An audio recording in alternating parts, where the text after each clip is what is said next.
नमस्कार दोस्तों, story by RNK में आप सभी का स्वागत है। आज की कहानी है हमारी ग्रह लक्ष्मी।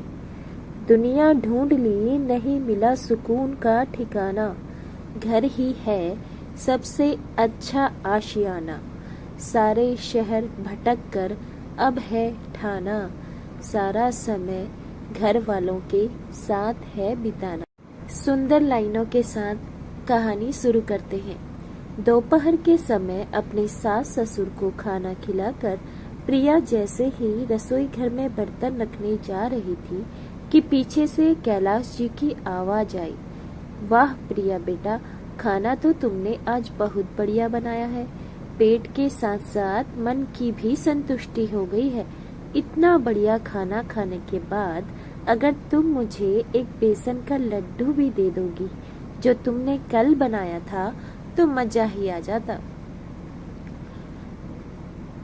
कैलाश जी की यह बात सुनकर प्रिया गुस्से से भुनभुनाती हुई रसोई घर में चली गई और बेसन के लड्डू का डिब्बा उठाकर ससुर जी के सामने मेज पर जोर से पटक दिया और कमरे में जाकर बैठ गई।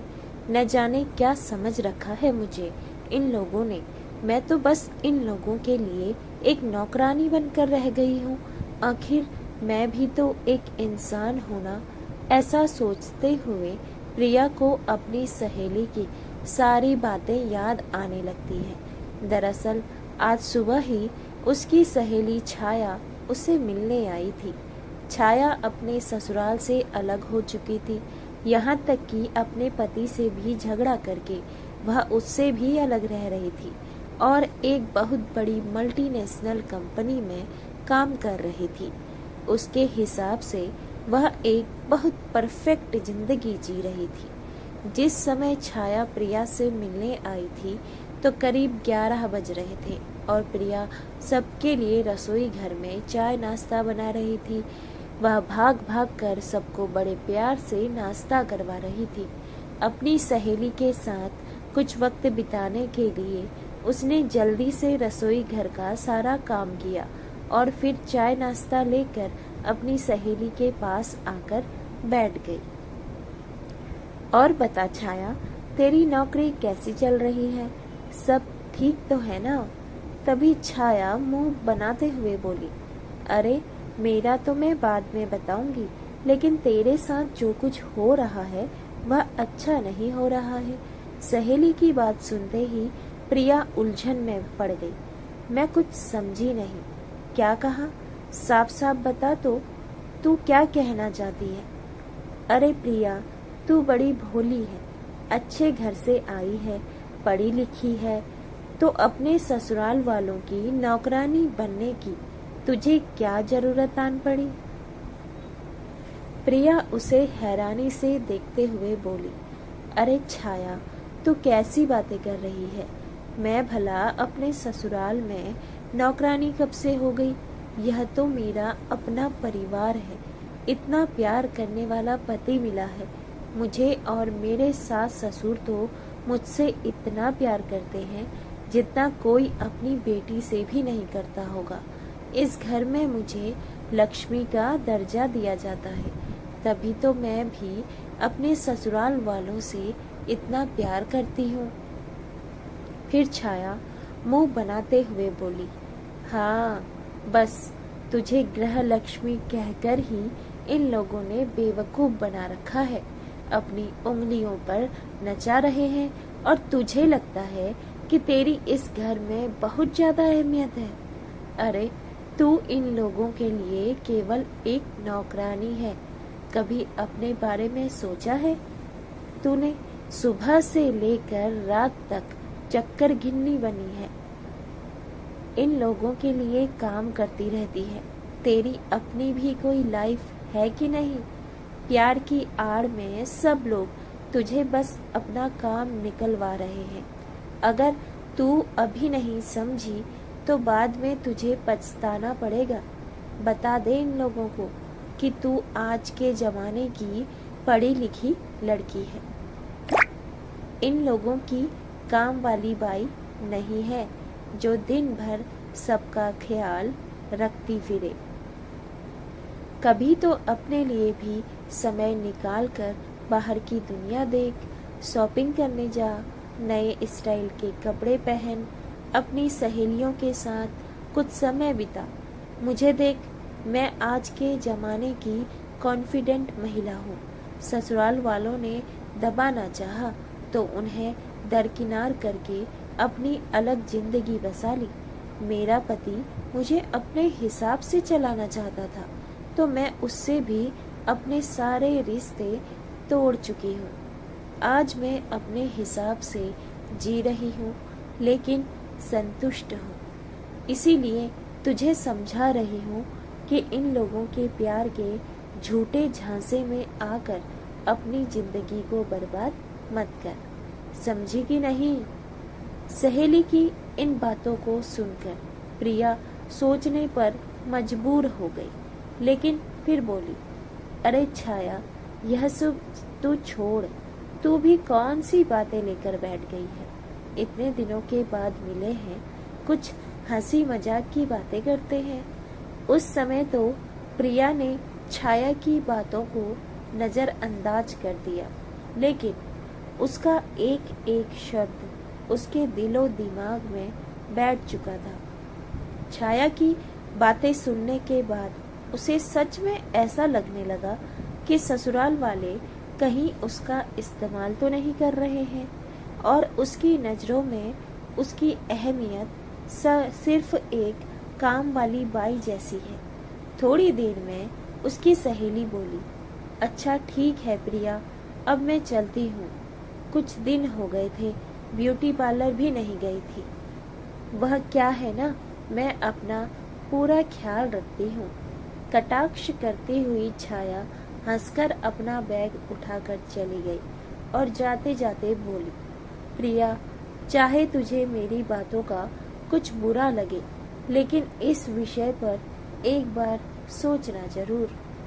अपनी सहेली की बातें याद करते हुए प्रिया की हैरानी अचानक भंग हुई, जैसे ही उसके ससुर जी की आवाज आई, बेटा प्रिया, मेरा चश्मा तो देना जरा, बिना चश्मे के अखबार भी नहीं पढ़ पाता हूँ। तभी तीखे स्वर में प्रिया बोली, नहीं पिताजी, अभी मेरे पास बिल्कुल समय नहीं है। अगर चश्मे के बिना अखबार नहीं पढ़ पाते तो थोड़ी देर अखबार छोड़ दीजिए। अपनी बहू के मुंह से इस तरह के जवाब की उनके ससुर जी ने कभी कल्पना भी नहीं की थी, क्योंकि प्रिया तो हमेशा हंसी खुशी से उनके काम किया करती थी। उसके इस व्यवहार पर उसकी सासू माँ भी चौंक गई, लेकिन किसी ने उसे कुछ नहीं कहा। परंतु थोड़ी देर बाद सविता जी उसके पास आई और बड़े प्यार से पूछने लगी, प्रिया बेटा, कुछ परेशान लग रही हो, क्या हुआ? तबीयत तो ठीक है ना? लेकिन इस बात में भी प्रिया को ऐसा लगा जैसे उसकी सासू माँ चतुराई दिखाकर उसके साथ अपनेपन का दिखावा कर रही है। फिर भड़कते हुए प्रिया बोली, नहीं नहीं, मुझे भला क्या परेशानी हो सकती है? मैं तो यहाँ आप सबकी परेशानियाँ दूर करने के लिए बैठी हूँ। आप जाइए, अपने कमरे में आराम कीजिए। आप लोगों के काम वाली बाई तो यहाँ खड़ी है ना। उसकी सासू माँ ने कुछ और कहना उचित नहीं समझा और चुपचाप बाहर चली गई। रात के समय प्रिया ने कोई अलग से दाल सब्जी नहीं बनाई और डिनर में दोपहर वाली सब्जी ही सबके सामने लाकर रख दी। अब दोपहर की सब्जी देखते ही उसका पति विनय बोला, अरे प्रिया, फिर से वही दोपहर वाली सब्जी, रात को कुछ बनाया नहीं क्या? उसी समय प्रिया बिफर पड़ी और गुस्से से बोली, मुझसे नहीं बनती हर बार की अलग सब्जी। पसंद आती है तो खाओ, वरना छोड़ दो। लेकिन अब मैं हर समय अलग सब्जी नहीं बनाऊंगी। ऐसा कहकर वह अपने कमरे में जाकर सो गई। प्रिया का यह जवाब पाकर विनय भी हक्का बक्का रह गया। लेकिन फिर भी किसी ने भी उसे कुछ नहीं कहा। सब चुपचाप खाना खाकर अपने अपने कमरे में चले गए। कमरे में लेटे हुए प्रिया सोचने लगी, आए बड़े मुझे नौकरानी बनाने वाले। कल सुबह मैं जल्दी उठकर किसी के लिए कुछ नहीं बनाने वाली। जिसको जो खाना है वह बनवा ले सासू माँ से। 2 ही दिन में सबकी अकल ठिकाने ना लाई तो मेरा नाम भी प्रिया नहीं। अगले दिन सुबह प्रिया की नींद तो खुल गई, लेकिन जानबूझकर वह कमरे से बाहर नहीं निकली। लेकिन तभी सासू माँ कमरे के दरवाजे पर आई और बोली, प्रिया बेटा, आज तेरी ननद घर पर आ रही है तो आज खाने में कुछ स्पेशल बना देना। मैं तो कहती हूँ मटर पनीर की सब्जी बना ले तो अच्छा रहेगा। तुम जल्दी से तैयार होकर आ जाओ, मैं तब तक खीर बनाने के लिए रखती हूँ। इतना सुनने की देर थी कि प्रिया गुस्से से तिल मिला उठी और बोली, बस मैं तो आप लोगों की काम वाली बाई बनकर रह गई हूँ, जो दिन भर सबके लिए काम करे, खाना बनाए और मेहमानों की आओ भगत भी करती रहे। बहुत हो गया, अब मुझसे ज्यादा उम्मीदें लगाने की कोई जरूरत नहीं है। उसी समय प्रिया पैर पटकते हुए जैसे ही बाथरूम की तरफ जाने लगी, तभी अचानक उसका पैर फिसल गया और धड़ाम से वह जमीन पर गिर गई। दरवाजे की चौखट पर उसका सिर टकरा गया, जहां एक ओर उसकी टांग में भयंकर दर्द होने लगा तो दूसरी ओर माथे से खून बहने लगा। उसकी सासू माँ यह सब देखकर अचानक घबरा गई, दौड़ी दौड़ी उसके पास आई और तुरंत उसे सहारा देते हुए जैसे तैसे बिस्तर पर लिटाया और अपने दुपट्टे से दबाते हुए खून को रोकने लगी। सुबह का समय था तो विनय भी घर पर ही था। सविता जी ने आवाज देकर बुलाया तो सब दौड़े दौड़े आए। विनय ने जल्दी से गाड़ी निकाली और दर्द से कराहती हुई प्रिया को उठाकर गाड़ी में बिठाया। कैलाश जी और सविता जी भी साथ में बैठकर उसे अस्पताल ले गए। अस्पताल ले जाने के बाद पता चला कि प्रिया को टांग में फ्रैक्चर आया है। अपनी हालत पर प्रिया बस रोती ही जा रही थी। तभी सासू माँ उसके पास आई और हौसला बनाते हुए बोली, कुछ नहीं हुआ बिटिया, परेशान होने की कोई जरूरत नहीं है, हम सब लोग तेरे साथ हैं। डॉक्टर ने कहा है कि फ्रैक्चर हल्का सा है और कुछ ही समय में तो बिल्कुल ठीक हो जाएगा। प्लास्टर चढ़ाकर प्रिया की अस्पताल में छुट्टी कर दी गई। अब तक उसकी ननद भी घर पहुंच चुकी थी, लेकिन उसके घर पहुंचने से पहले ही उसकी ननद ने उसके कमरे के साथ साथ पूरे घर को अच्छी तरह व्यवस्थित कर दिया था, ताकि उसकी भाभी को कोई तकलीफ ना हो।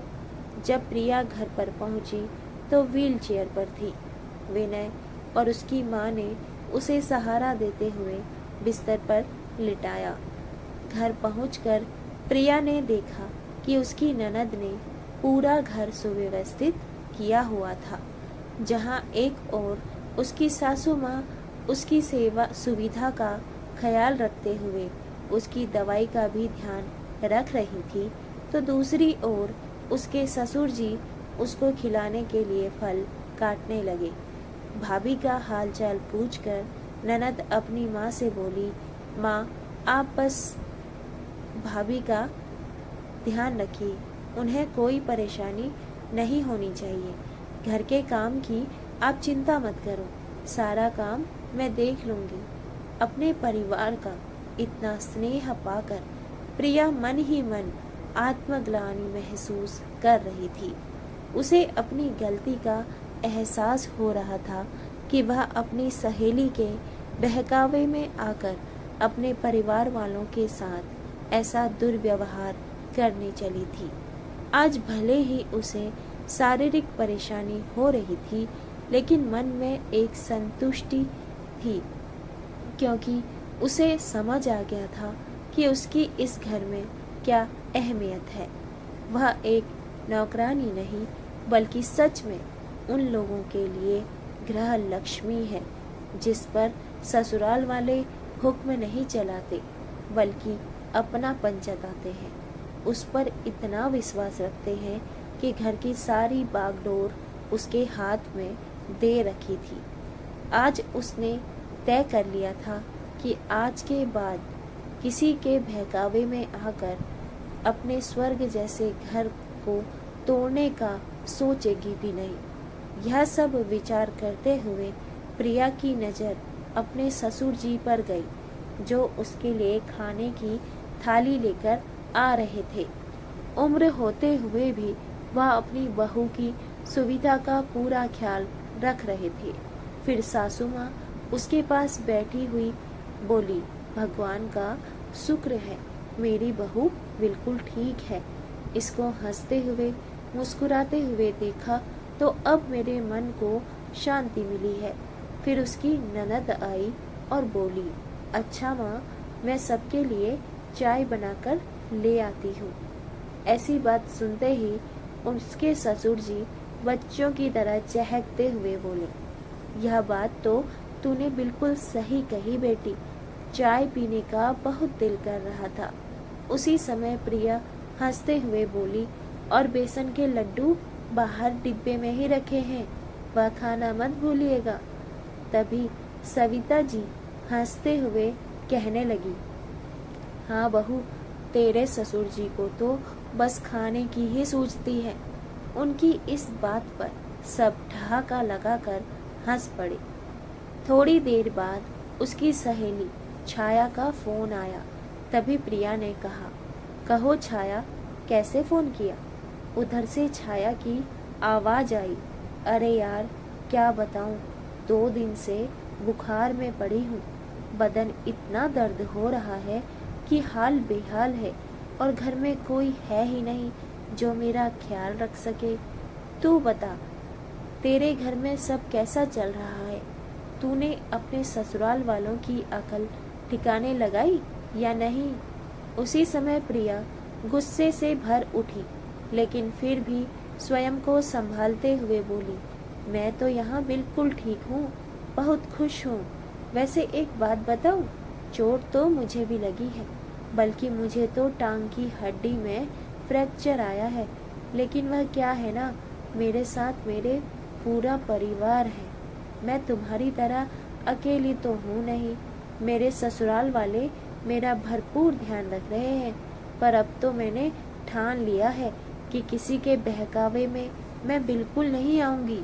चलो अब मैं फ़ोन रखती हूँ, मेरी प्यारी सी ननद रानी आ चुकी है। और हाँ, तुम्हें कुछ मदद चाहिए हो तो ज़रूर बता देना। दरअसल छाया, मेरे ससुराल वाले हैं ही इतने अच्छे कि तुम्हारी मदद करने से भी पीछे नहीं हटेंगे। ऐसा कहते हुए प्रिया ने फ़ोन रख दिया। आज उसके परिवार के सभी लोग एक साथ बैठकर हंसी मजाक कर रहे थे, और प्रिया मन ही मन अपने भाग्य पर गर्व महसूस कर रही थी। आखिर यही तो होता है परिवार, जिसमें सब हंसी खुशी रहते हैं। किसी बाहर वाले के कहने पर अपने हंसते मुस्कुराते परिवार को खराब ना करें। किसी ने क्या खूब कहा है, अपनों के साथ होने पर हर मुश्किल आसान हो जाती है, अपनों के साथ रहने पर हर मंजिल मिल जाती है। रिश्ते निभाने से सुकून मिलता है, खुश रहने से दिल खिलता है, भर जाता है खुशियों से हर पल जब बिछड़ा परिवार मिलता है। दोस्तों, आपको यह कहानी कैसी लगी? आप कमेंट बॉक्स में ज़रूर से बताइएगा। परिवार